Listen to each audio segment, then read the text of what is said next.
కాబట్టి ఆయన 16 సంవత్సరాల్లో రిజర్వేషన్స్ ని డిక్లేర్ చేసేసి ఇప్పటి నుంచి ఆ రాజ్యంలో బడుగు బలహీన వర్గాలకి ప్రత్యేక సదుపాయాలు కల్పించి వాళ్ళకి చదువులో ఉద్యోగాల్లో అవకాశం ఇస్తారని ఆయన నిర్ణయాధికారం ద్వారా ఇచ్చేశారు. కానీ మద్రాసు ప్రావిన్సీలో ఆయన రాజు కాదు పెరిగారు. కానీ ఆయన పోరాటం చేసి తన రాజకీయ నీతితో అక్కడ ఉన్నటువంటి బ్రాహ్మణులకు వ్యతిరేకంగా అక్కడ కోమట్లు చేసిన పోరాటం, వాళ్ళు కోమట్లు కొంతమంది ధనవంతులు కలిసి పెట్టుకున్న జస్టిస్ పార్టీకి ఈయన మేనిఫెస్టో రాసిచ్చి మద్దతు ఇచ్చి దాన్ని అధికారంలోకి తెప్పించి కోలాపూర్ తర్వాత స్థానికంగా రిజర్వేషన్ సంపాదించింది పెరియగిరి రామస్వామి గారు.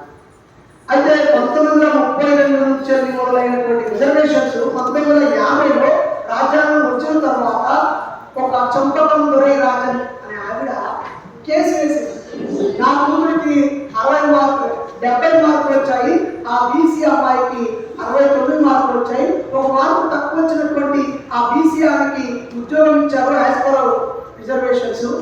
మరి ఇప్పుడు భారత రాజ్యాంగం ఆమోదించబడి అమలు పరుస్తుంది కాబట్టి ఇప్పటి వరకు ఉన్న చట్టాలని తొలగిస్తూ ఇదే అత్యున్నత చట్టంగా రాజ్యాంగాన్ని ప్రవేశపెట్టారు. కాబట్టి చట్టం ముందు ఆర్టికల్ 14 ప్రకారంగా అందరూ సమానమే. కాబట్టి మరి నా ముందు మీరు బ్రాహ్మణ కులంలో పుట్టాను కాబట్టి ఆమె బీసీ కులంలో పుట్టిందనే పేరుతో ఆమె సీట్ ఇచ్చి నా బిడ్డకి ఇవ్వకపోవడం చట్టం ముందు సమానమనే ఆ మూల సూత్రానికి భంగకరమని కోర్టులో కేసు వేసి విజయం సాధించింది. ఆ విజయం సాధించి పెట్టిన వ్యక్తి భారత రాజ్యాంగ డ్రాఫ్టింగ్ కమిటీ సభ్యుడే. అంటే చట్టాన్ని వాళ్ళు ముందుగానే చదివి అర్థం చేసుకొని తెలియని వాళ్ళ చుట్టం అనే దాన్ని నిరూపించి ఆ రుసుగులను పట్టుకొని వాళ్ళు ఉద్యోగం కొట్టాక అటు తిరిగి నవోదివాడి మొత్తుకొని మాకు పెరియార్ సాంస్కృతిక విషయం. ఆయన 6వ తరగతి మాత్రమే చదువుకునే వ్యక్తి. ఇక్కడ మనం చాలా మంది 6వ తరగతి ఎక్కువ చదువుకున్నాం. 6వ తరగతి చదివిన ఆయన చాలా సునిశ్చితంగా పరిశీలించి ఇంగ్లీష్ భాషను కూడా నేర్చుకొని అర్థం చేసుకొని ఆయన పోరాటానికి పిలుపునిచ్చారు. భారత స్వాతంత్రం అంటే తెల్లని వెండి సంఖ్యలు పోయి ఇక్కడున్న సంపన్న కులాల బ్రాహ్మణ క్షత్రియ వైశ్యుల 16 సంఖ్యలకి ఈ భారతదేశం బందీ అయ్యే రోజు ఇది బ్లాక్ డే, ఫ్రీడమ్ డే కానే కాదు. తెల్లదొర నుంచి ఇక్కడ ఉన్నటువంటి బంగారు రంగులో ఉండే ఆర్య బ్రాహ్మణ దొర చేతులకు వెళ్తున్న రాజ్యం ఇది అని చెప్పారు.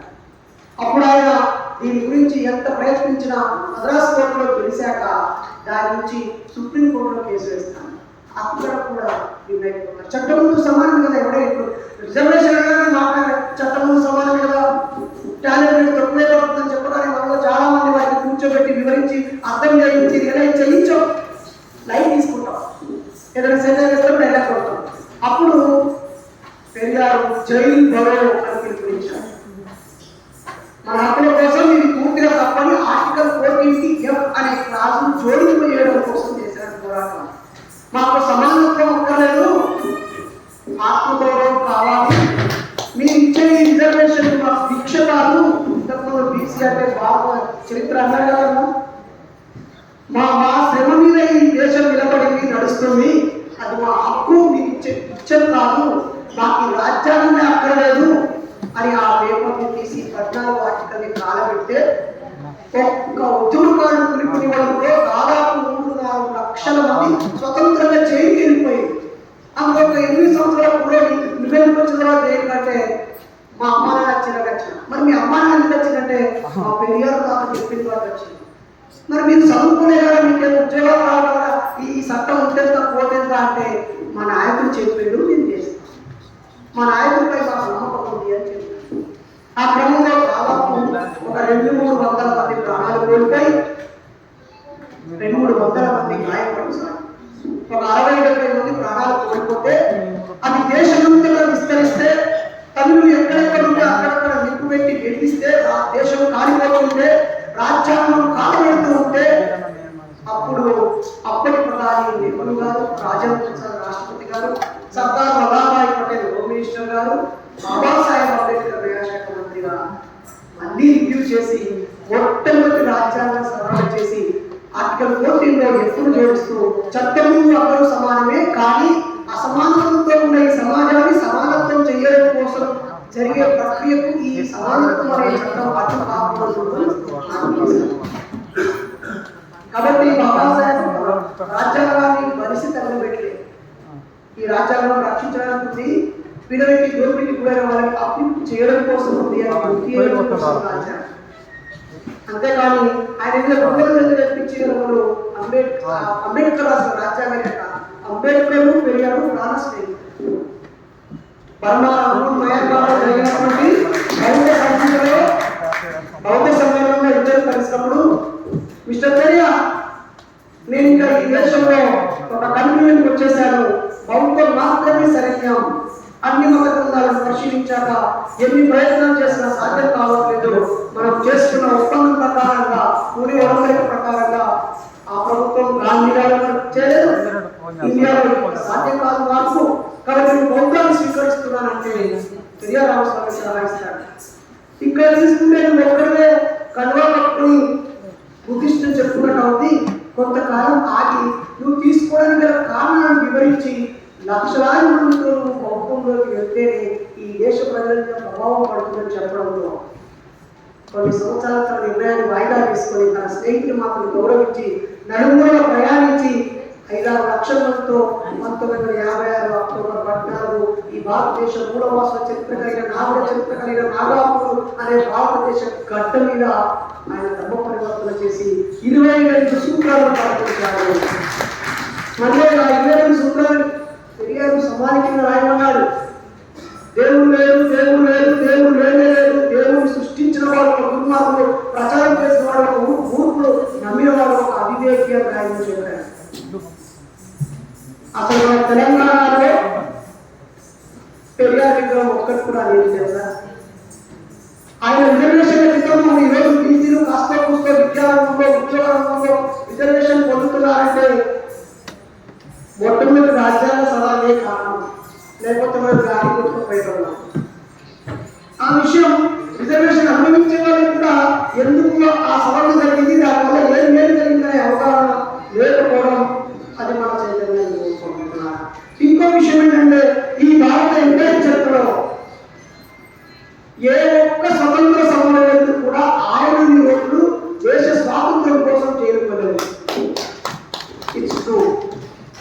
ఇండియన్ హిస్టరీలో, ఫ్రీడమ్ ఫైటింగ్ హిస్టరీలో ఆయన రోజులు జైలుకు వెళ్ళిన వాడు లేదు. స్టిల్ ఇప్పటికి కూడా ఆయనన్ని సార్లు ఆయనన్ని పోరాటాలు చేసిన వాడు ఎవరు లేదు. 100 సంవత్సరాల క్రితం 1924 సంవత్సరంలో కేరళ రాష్ట్రం, అప్పుడు అది ఉమ్మడి మలబార్ తీరం, తమిళనాడు, మహారాష్ట్ర అవన్నీ కలిసి, కర్ణాటక, కేరళ, తమిళనాడు కలిసి ఒక ఉమ్మడి రాష్ట్రంగా ఉంది.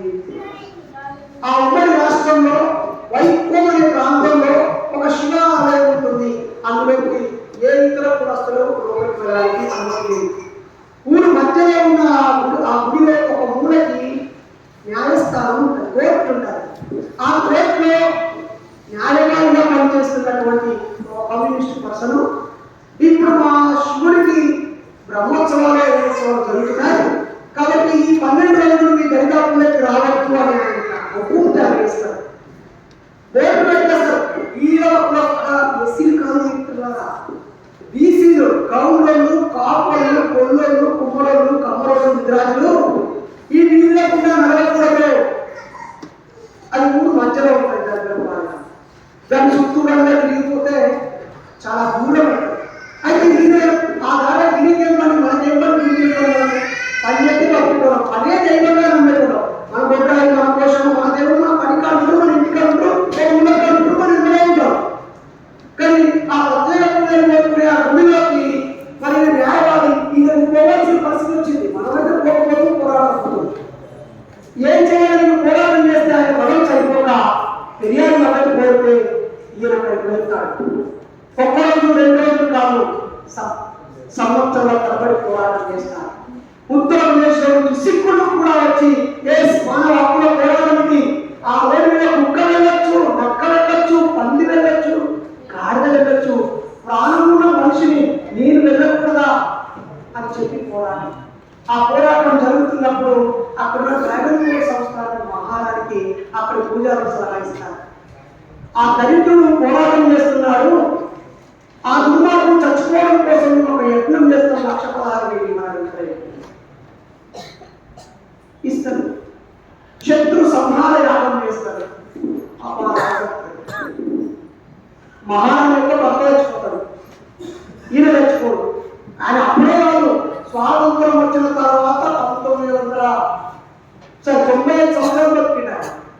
72 తెచ్చిపోయాడు. 1973లో 1973 డిసెంబర్ 24న చనిపోయాడు. అది కూడా 19వ తేదీన, డిసెంబర్ 19వ తేదీన. తను 95 ఏళ్ళు అయిపోయి 96 ఏళ్ళ ఓమిని వ్యాన్లో నించొని మూత్రం పోయే స్థితిలో ఉన్న ఆయన ఒక బ్లాడర్, ఒక పైపు పెట్టుకొని, బకెట్లు పెట్టుకొని, ఆ బకెట్లో మూత్రం సంచి పెట్టుకొని లేవలేని స్థితిలో కూడా ఉద్రేకపూరిత ఉపన్యాసాలు ఇస్తూ ఈ రాజ్యం నశించాలి, కొత్తగా తెచ్చిన ఈ నల్ల చట్టాలు నశించాలి అని తన శిష్యుడే ముఖ్యమంత్రిగా ఉన్నా అరే మీరు ప్రజల పాలన చేయట్లేదు, గడ్డ దిగండి అని చెప్పి అలా కొట్టండి, తన్నండి, తరమండి, దించేయండి అని చెప్పి మాట్లాడే వ్యక్తి.